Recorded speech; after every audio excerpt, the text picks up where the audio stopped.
Hello, my good people. It's Dennis Wisco. Thanks for tuning into this episode of Wisco Weekly.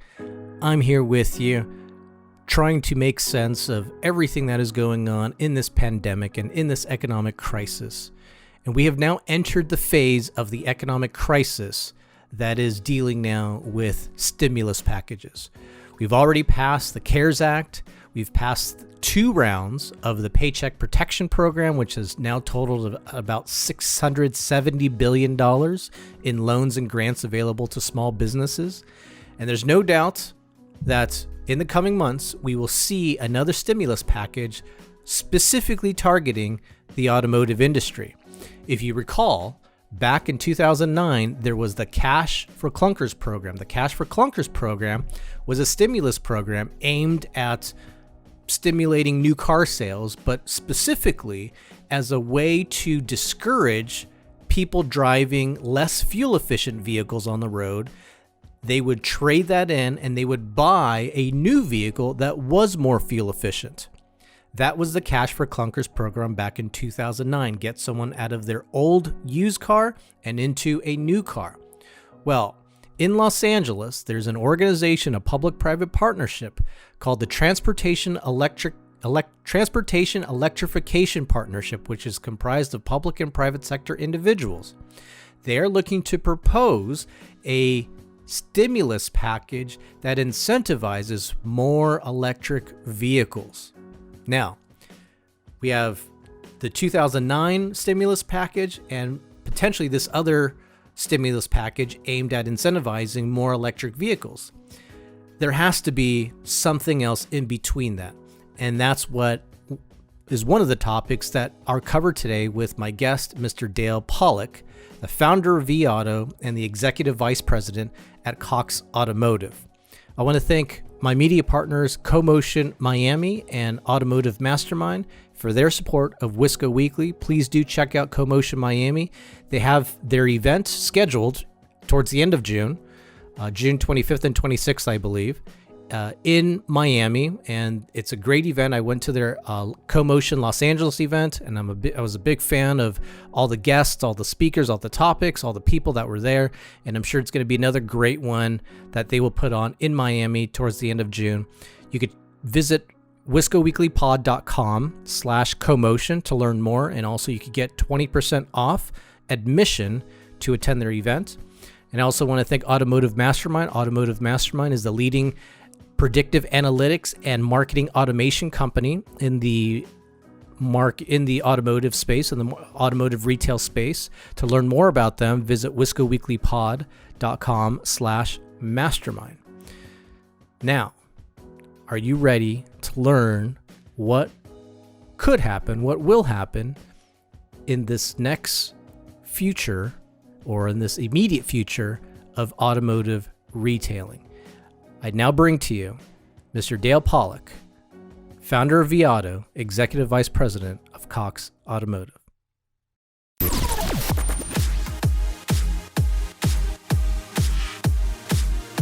You are now tuned in to the Wisco Weekly Experience.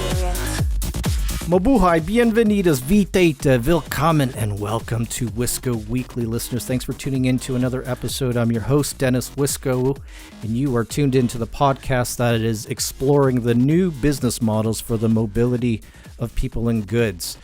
On today's episode, ladies and gentlemen, we got a good one for you. You know, it always helps in times of crisis to have clarity. And on this particular episode, we do have one of the leading experts in the automotive space to help provide some additional clarity to us. So having said that, my guest today is one of the leading authorities on automotive dealership management strategies. He's a proven entrepreneur, founder of vAuto, author of multiple automotive books, and father to 2 Hoosiers. And not to be outdone, he is also a proud alumnus of Indiana University, where he received his undergraduate degree in business administration. And his formal education didn't stop there. My guest graduated from the General Motors Institute of Automotive Development, and he also obtained his law degree from DePaul University. here to share insights on the volatility of the used market. Men, women, and children, please welcome to the show, Mr. Dale Pollak. How are you, sir? Good. Thank you very much, Dennis. Well, I'm excited to have you on. I think that obviously, you don't need to hear this from me, but there's a number of people that respect you in the industry. And because of what's going on right now, they're all looking to you. They're all looking for clarity on how to move forward. And so I'm hoping today that's kind of what we can get to. Before we start, though, Mr. Pollak, how can people follow you? I post routinely on my blog at dalepollak.com. That's DALEPOLLAK.com. And I'm also always willing to take telephone calls or emails. So I'll put my email and my telephone number out there if it's okay. My cell phone is area code 630-926-9016. And my email is dpollak, again, that's DPOLLAK @vAuto.com. Mr. Pollak, in the history of this show, no one's ever offered their mobile telephone number. I mean, again, I think that just, again, speaks to your character, sir, more than anything else. Holy cow. Happy to help any way I can. And listeners, I will put all of that information on the episode page so you can find it there. Okay, Mr. Pollak. A lot of things going on, and you have certainly been in the eyes of the industry, probably even more so over the last week or so, and trying to provide clarity to the automotive ecosystem and specifically to retailers. And one of the and I guess one of the things I want to back up on. Listeners, one of the things I will also include on the episode page, Mr. Pollak and the rest of the team at Cox Automotive gave a very riveting presentation and webinar yesterday to provide even granular data and insight into the automotive space. I had the chance to attend it, and it was super awesome. So I'm thankful for learning more about what's going on in the used car market as a result of that.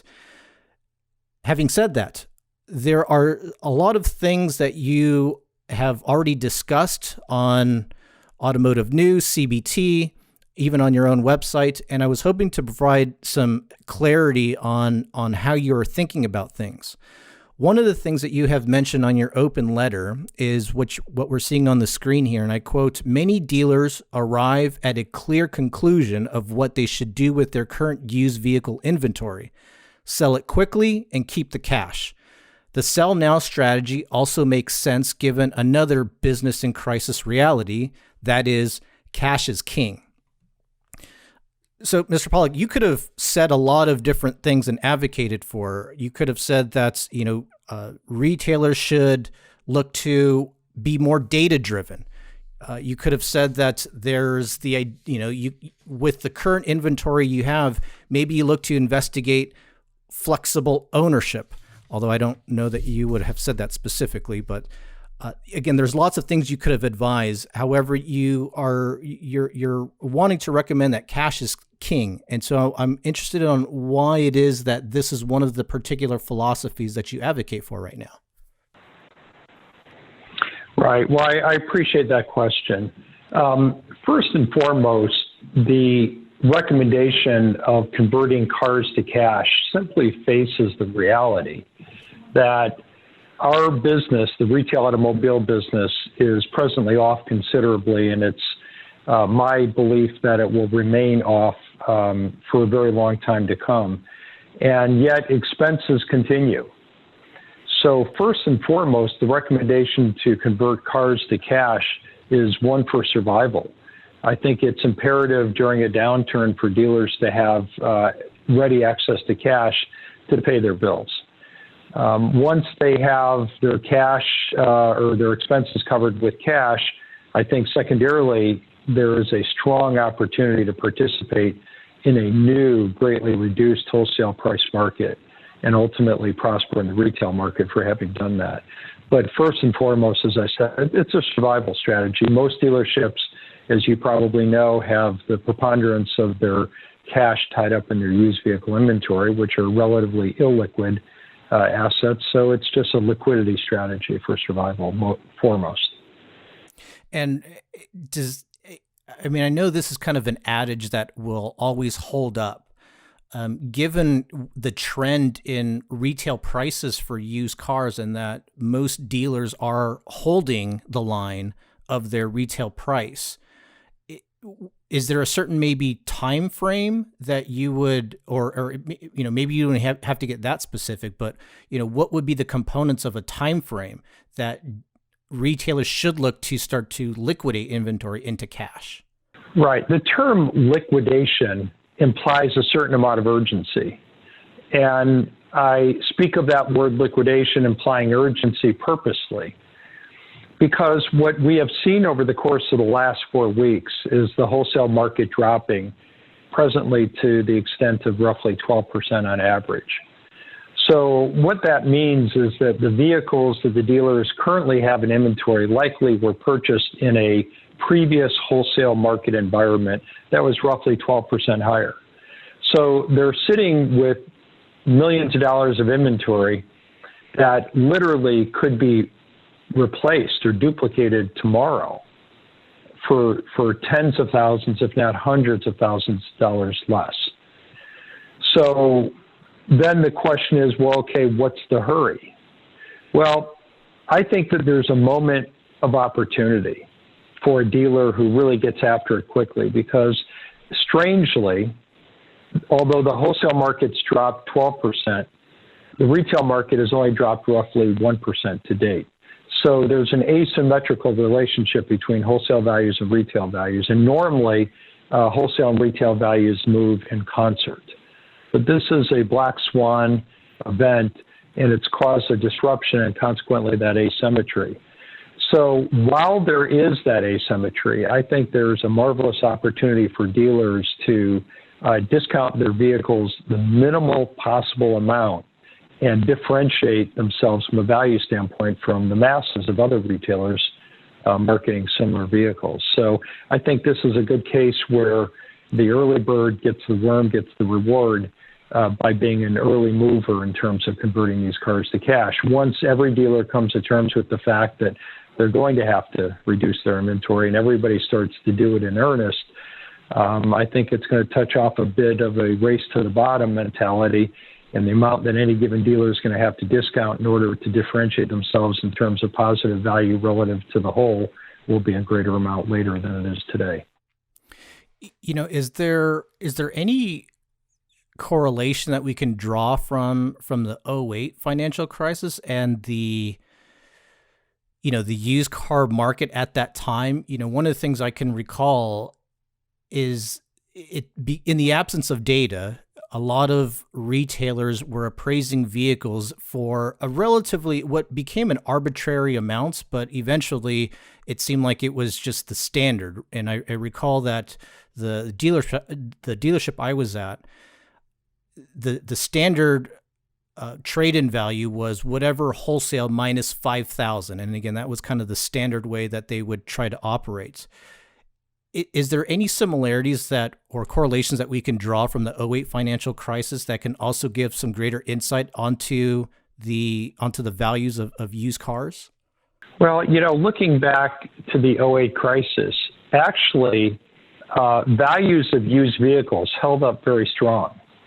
I can recall distinctly advising dealers at that time to liquidate inventory, and it actually turned out to be the wrong move. And believe me, I've thought a lot about that in recent days as I now am telling dealers once again to liquidate inventory. So I've examined my thinking carefully about what possibly is different in this scenario than what we experienced in 2008. Because in 2008, people really stopped buying new cars because of just the affordability issue under the crush of the financial crisis, and they switched those purchases to used vehicles. So the values of used vehicles actually held very strong. I think the difference this time is the asymmetry that I referred to. The wholesale values were strong, actually rose, and they supported retail values that were strong. I'm concerned this time seeing wholesale values drop and retail values not dropping. Because the reality, once again, is if a dealer had a magic wand and could wave it and make every vehicle they have in inventory today turn into cash, they could take that cash and replace those vehicles in the wholesale market for 12% less. It equates to thousands of dollars. So it's that asymmetry that exists this crisis that wasn't there last crisis that leads me to the conclusion that if I were a dealer, I would rather have my inventory owned 12% less than I have it today. That would give me a distinct competitive advantage in the market tomorrow. So that's the difference, and I think that supports the recommendation of resetting your cost basis of your inventory to reflect the new reality of a 12% reduction in the wholesale market.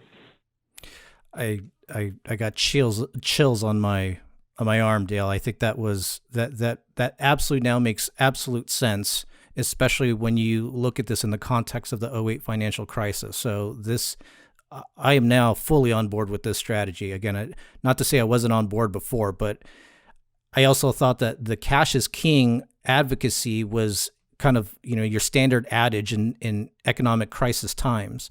But as you are able to share your insight and experience, and you kind of see the difference of what the used car market is now versus what it was 8, 9, 10 years ago, that makes absolute sense. So thank you for that. Let me just say this. I mean, there is another line of thinking that would potentially controvert my thinking.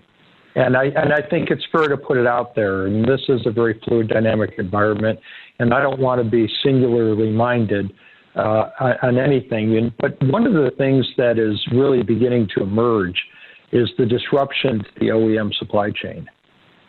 And one could construct an argument that would say that there'll be a shortage of new cars. And when there's a shortage of new cars, a certain amount of that otherwise new car demand will be shifted to the used car market. And I do think that is likely to happen to a certain extent. But there are a couple of different problems taking that possible scenario and translating it into not moving your current used car inventory. And one of those problems in that potential translation is that the new car shortage, if one exists, and it may very well exist, won't surface for, at best, I would say, 3 months. The reason being is that there's roughly a 3-month supply of vehicles, new vehicles on dealers' lots right now. So if one really thinks there is going to be a shortage 3 months from now, and there might be, think about what the value of your current used car inventory might be 3 months from now if you didn't sell it between now and then, or if you got very proud of it between now and then. So I think that the simple math of waiting for the possibility and maybe even the likelihood of a new car shortage, I think will only further make the current inventory even more out of line with what the wholesale market will be then. So, I think I encourage dealers not to act as speculators, but rather to act as prudent retailers, which in my mind means, don't try and position yourself today for something that may or may not happen in the future. You could be wrong, you could be right. I think rather the better strategy for dealers is to act today in response to what are the realities as we know them right now. And whatever comes later, we'll adjust at that point. Yeah, and certainly there can be that gut reaction amongst any, not even dealer, but business executive to see what's going on and immediately, do the thing that has always made sense. In the case of dealers, that would be to just offload all the inventory. But however, as you said, if you're now looking at, potentially the new car supply and what that may look like three months down the road, then potentially looking at your used car inventory should be more strategic so that you know which cars to wholesale and which cars to keep. Well, if you could only really know, I mean, at a macro level, it may be likely there'll be shortages, but can any of us really say here today what brands will have more shortages than other, what model trim combinations will have, or equipment combinations will have more shortage than others. I mean, things are just never absolute. There's so many different variables that it becomes very difficult to decide you're going to take a firm course of action today based on what you think might happen sometime in the future that is going to be influenced by a multitude of variables. I mean, if you guessed right, you could be a big winner. I think the odds are that there are so many unknowns about what's going to happen in the future that the likelihood is that you're going to be wrong. So, it's a gamble to try and run your business today based on what you think is going to happen long into the future. I think it's a much better strategy.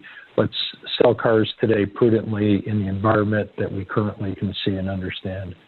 Yeah, and I think that also probably comes with the idea of maybe defining what is winning in today's world.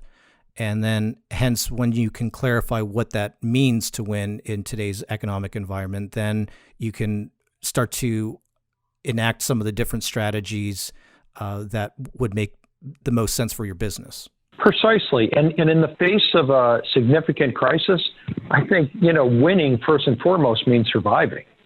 And that's why I necessarily don't feel bad, even if my recommendations liquidate inventory isn't right on the inventory strategy side. Liquidating inventory for cash during an economic crisis cannot be wrong advice from a survival standpoint. So again, I'm very convicted to the strategy. Again, first for the purpose of survival, second for the opportunity of gain using your vehicle inventory smartly. So survival is paramount in my mind. Excellent. Thank you for the clarification for all this. So let's go on to this next topic of the used car market. The auto industry has enjoyed record sales over the last 7 to 8 years. Millennials are alleged to comprise the biggest group of buyers, yet this same group is more environmentally conscious and more digitally connected. I think one of the things that I think about when I see the statement here is if we do look back to the Cash for Clunkers program, part of that program when it was implemented was not just to stimulate the economy, but there was the other side of that there were people that wanted to get rid of some of the more less environmental friendly vehicles on the road. So I guess I'm curious that on your end, once we do have an industry and a consumer buying power that does recover, what may be the makeup of the used car inventory?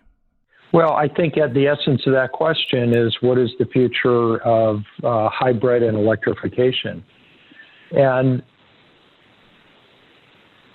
I want to believe it has to be the future for a lot of reasons, environmental and otherwise. And but I also believe that the drive towards fuel efficiency has a couple of different components. One is environmentally minded, younger people or people in general. But I also think that policymakers have a lot to do with the drive towards more electrification and hybrids. And I know that there are countries in Europe and in Asia that have mandated that it's going to happen, but I think it takes government fiat to really force that issue. Otherwise, it will come, I think, very slowly and perhaps with stops and starts. So in my mind, the greatest variable or driver of the continued push towards more environmentally friendly vehicles has a lot to do with the administration and what is the next administration going to look like. In my mind, that's the big variable there. Is there anything that you see on your end with used car data that would lead you to believe that there is a, relatively speaking, a superfluous supply of hybrids and electric vehicles such that, retailers would look to capture those vehicles?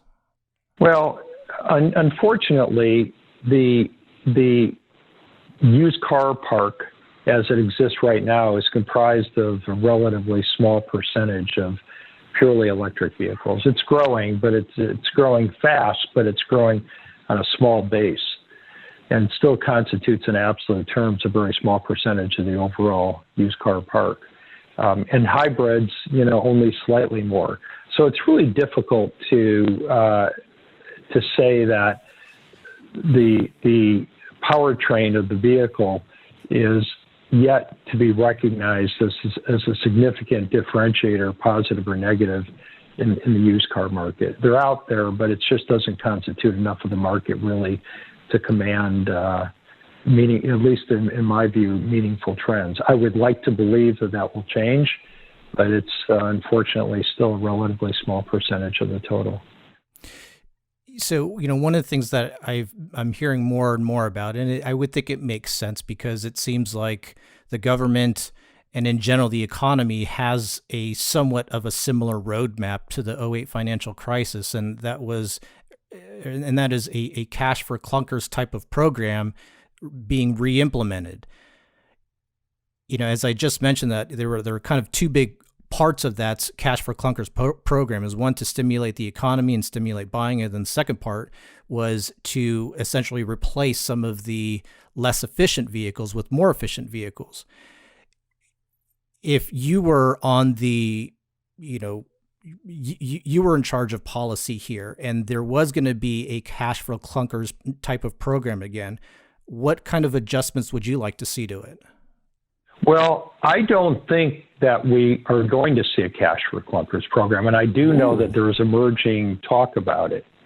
But the reason that I don't think we're going to see one is that presumably the incentive would be to turn in your used car and buy a new vehicle. I don't think that there is going to be an excess supply of new vehicles for a very long time, because the supply chain of the OEMs is being disrupted by the COVID crisis, and it's going to take many months, if not years, for them to be fully reconstituted. So you could give people a lot of incentive to turn in their old used car and have really not much new car inventory to sell. So I don't think as a stimulus program, it's actually warranted.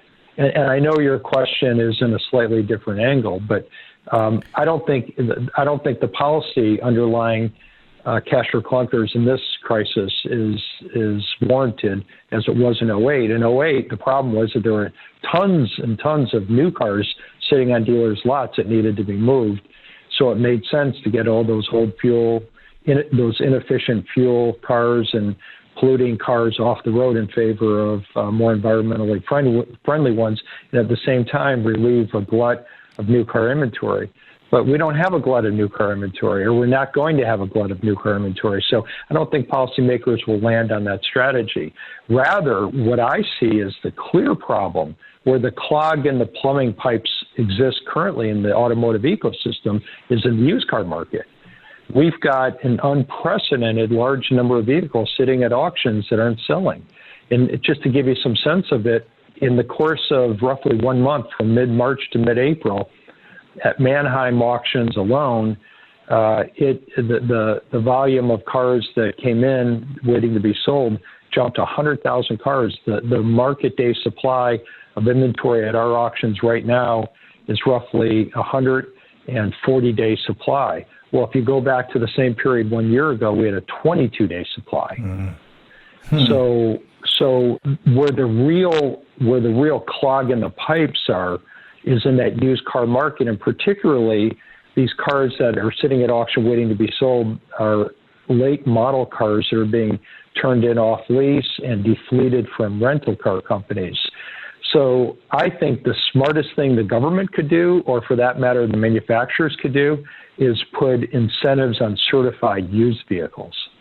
Because until those vehicles clear out through the system, nothing good is going to happen at the retail level or the wholesale level.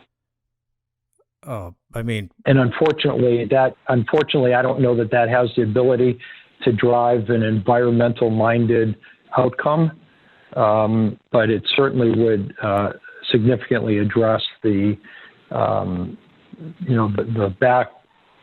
channel problem in the automotive ecosystem. Well, I think it would serve the environmental side of things because there's way more credence given. It's not a popular credence, but nonetheless, it is a true credence that if you do want to become more environmentally friendly, it is better for people to buy a used car and drive that all the way till extinction rather than to buy a new car, buy a hybrid, buy an electric vehicle where more things were taken out from the earth to develop that. And so there is credence to the idea of buying used cars from environmental. Well, I guess you're right. I never really thought about it that way, but you may very well be right.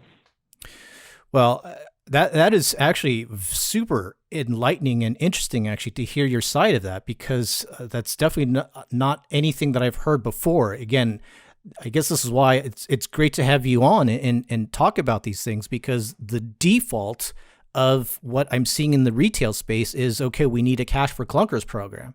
And yeah, perhaps there is a bit of a twist to it where the automakers and together with NADA lobbying Congress, they do start to look at more of the used car market, which goes back to your recommendation that cash is king. I mean, this is all starting to make sense to me now.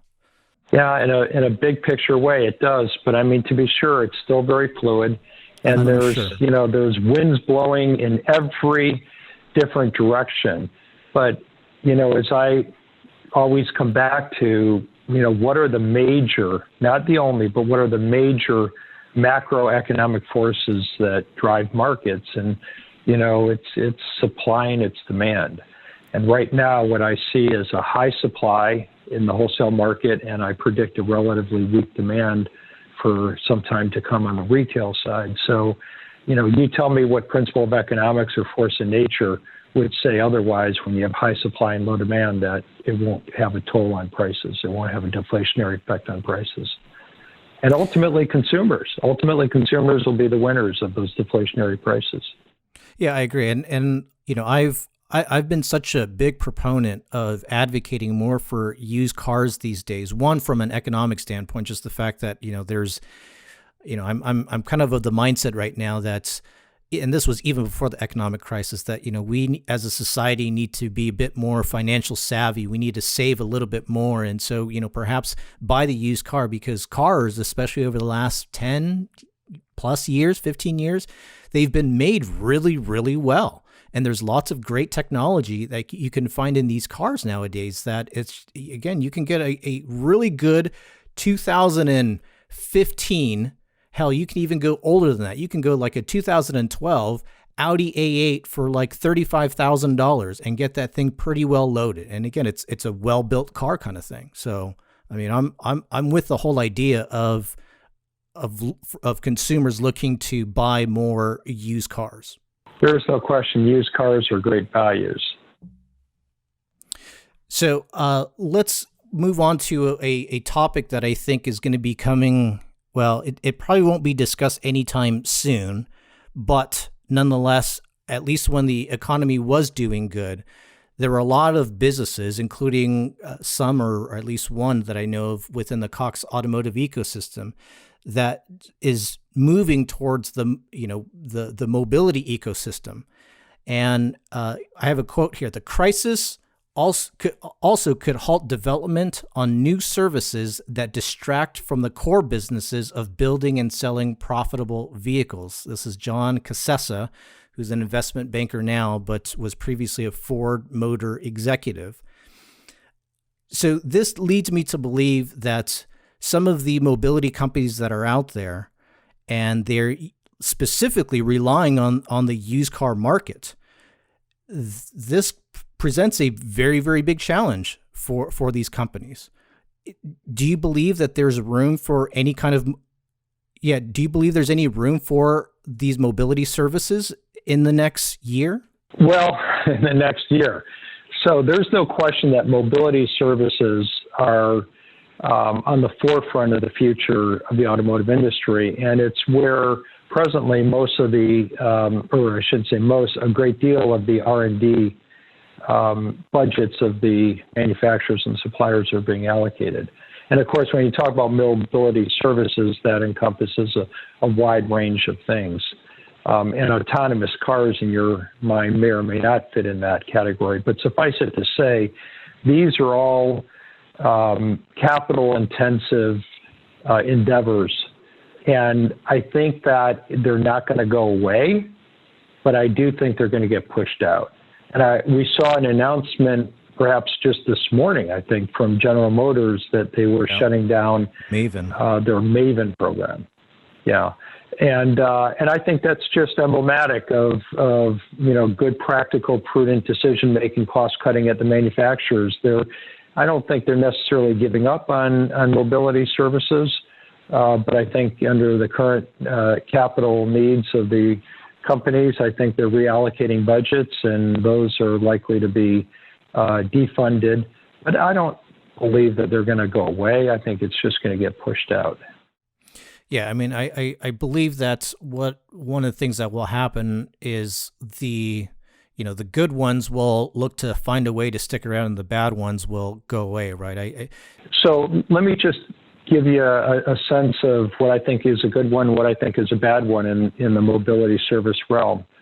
I think car sharing, where the idea that one person may have access to many vehicles in a fleet, depending on whether they want a pickup truck today or a luxury car tomorrow, and they can move in and out of vehicles. This is what I'm referring to now as car sharing, the one-to-many relationship.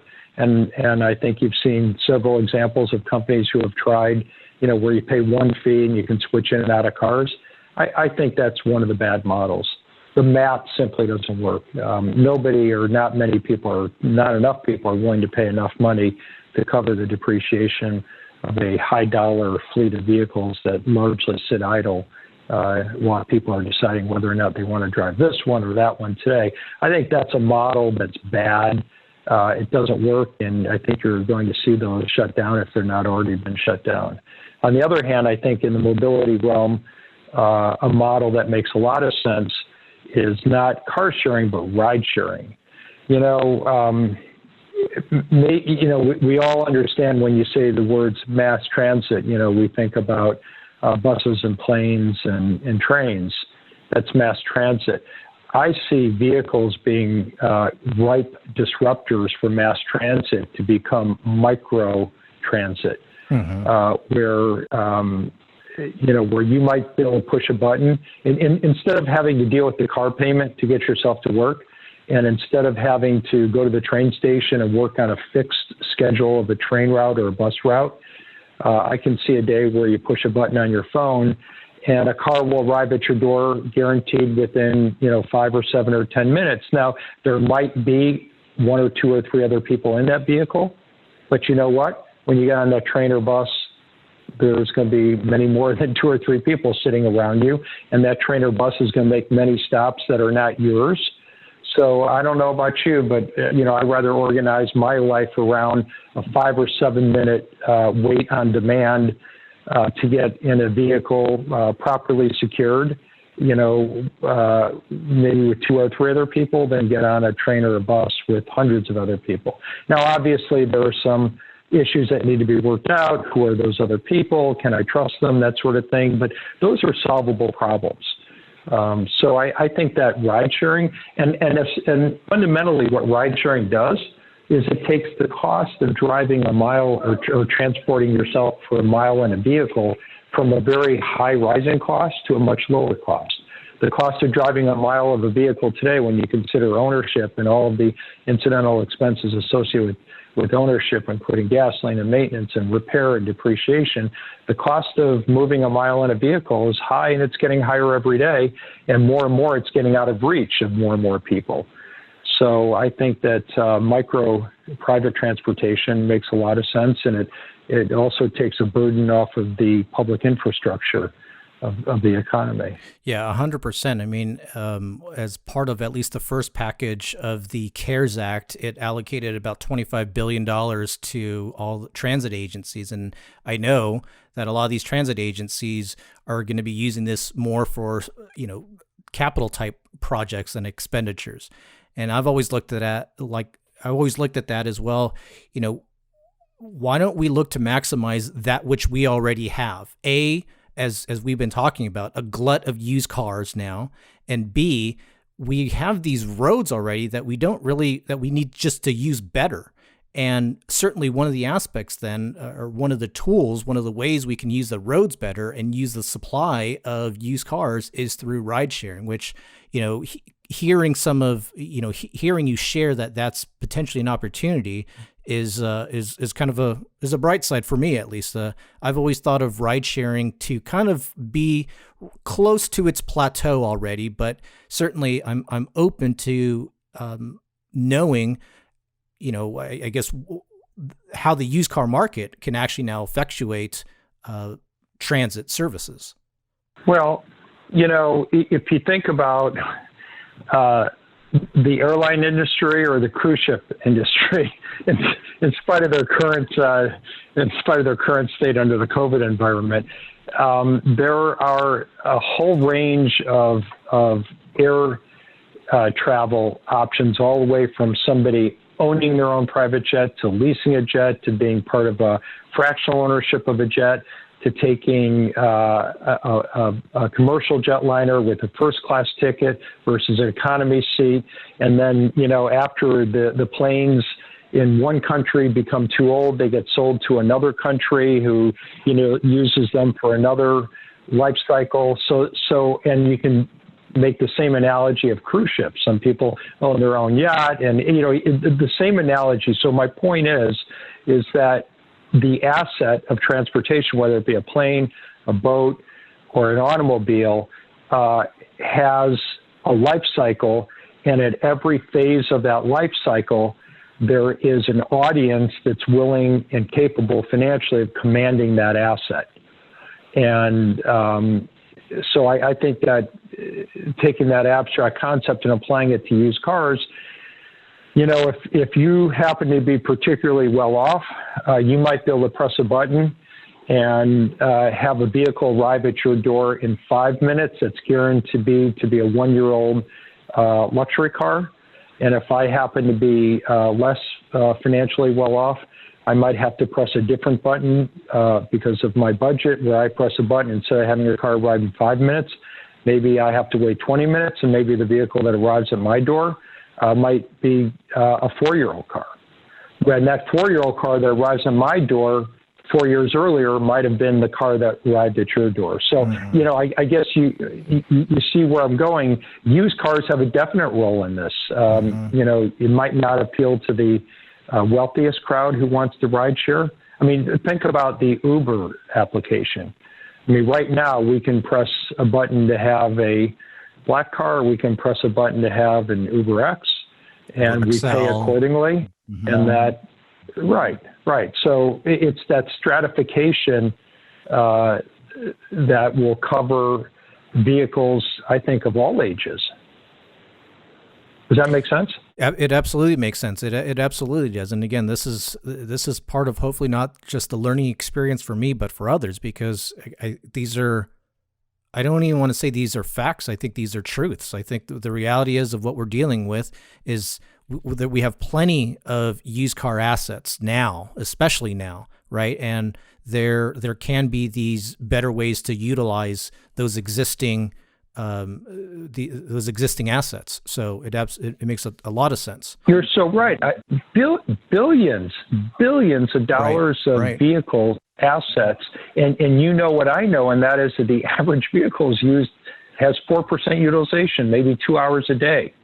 So think about the other 22 hours that high dollar asset is sitting idle and unutilized. So you're 100% right. The real problem with transportation is the underutilization of a high fixed cost asset, and one that's depreciating. So the only way to get more utility is to have that vehicle in service more often or for more people. That has to be the future of transportation to a certain extent, much greater than we know it today. And you had mentioned one metric there too that I hope continues to gain more traction and also just understanding, and that is when you're looking at a vehicle, new or used, and you're looking at it now from a point of a cost per mile, and that is an entirely different way to look at your own personal fleet of cars or even a business's fleet of cars. And so, that I hope that is something that's, as we continue to move forward, the cost per mile, the pay per mile, all those kinds. There's pay per mile insurance that's becoming a little bit more recognizable. All these kinds of services are when applied, especially to used cars, it makes absolute sense, business sense, to start to look at your inventory, if you're a consumer, to look at more used cars than new cars. But of course, we are human, we are emotional beings. We all like the shiny new toy too. Let me share something with you. Let me just share this with you because it's really fascinating and it's counterintuitive. You might think that the highest cost per mile would be somebody who's driving a late model luxury car or a new model luxury car. Okay. In fact, the opposite is true. Generally speaking, the highest cost per mile in a vehicle is borne by the people in our society that are least able to afford it. Now, why would that be? Well, one of the biggest costs of driving a mile is paying for the car, financing it. And one of the biggest components of that cost is the interest rate that you pay. And it is the reality that the least well-off people in our society generally pay the highest interest rates. And that high interest rate that somebody might pay, that could be in the neighborhood of 12, 15, 18, maybe even 22%, generally results or translates into a higher cost per mile than the difference between driving a $15,000 car or a $45,000 car. So all the more reason why people who currently take mass transit right now are likely to ultimately take microtransit in the future in the form of rideshare and used vehicles. Now, microtransit, I would love if retailers were to adopt that sort of language. I don't know if that would happen anytime soon, but certainly microtransit does speak more to the mobility services and the mobility culture that a lot of manufacturers are starting to adopt. And as it trickles its way down to the tier 3 level, I'm sure microtransit will be more widely accepted, but certainly I think it would be nice if, as economies start to open, you go into a dealership and they say, hello, how can we help you? How can we service your microtransit needs? I think that would actually bode very well to the customer experience, to be honest with you. Well, Mr. Pollak, I think there's so many great things that you do, and I appreciate your time and sharing some of your insights. I know that everyone is always hitting you up for questions and insights. Perhaps I want to flip that script a little bit and ask you, sir, that for my listeners and for anyone else that would be tuning in, this is kind of my Jerry Maguire moment here. How can people help you? Wow. I didn't see that question coming. I'm very fortunate. I feel very blessed. And I get actually more enjoyment out of giving than taking. So, I think what I would ask for are people to just take a little bit more of their time to give. And ultimately, I believe that more happiness is derived by giving rather than taking. And I think if more people could just be a little bit more kind and a little bit more charitable, particularly in this crisis moment where not-for-profits are struggling in a big-time way, I think that if we could all just show a little bit more gratitude towards each other in the form of kindness and in the form of charity, I think that that's the best thing in the world that I could ask for at this point in my life. Thank you for that question. Amen. Amen. Listeners, thanks for tuning in to this episode of Wisco Weekly. as we end every episode. Cheers, prost, lachaim, kipis, nastravi, salud, kampai, mabruk, tutsins, gambe, yamas, nastarovie, vo, and salute to the quarantine experience. Hey listeners, co-host Kelly Cruz here. Thank you for joining us on another episode. Always very appreciative to have you along for our journey. We're also very appreciative for two of our great partners, AutomotiveMastermind and CoMotion Miami. Just the beginning of a lot of great things that we have coming up for you. If you are enjoying being along with us, please rate and review on Apple Podcast or Facebook. Another way you can rate and review is to check out our episode page and follow the link there. Not sure what the top rating is, but if you are having a great time, give us that top rating. If you're not having a great time, then let us know why and how we can improve. So we look forward to continuing to make things even better, and we look forward to being with you soon. Wanna take you to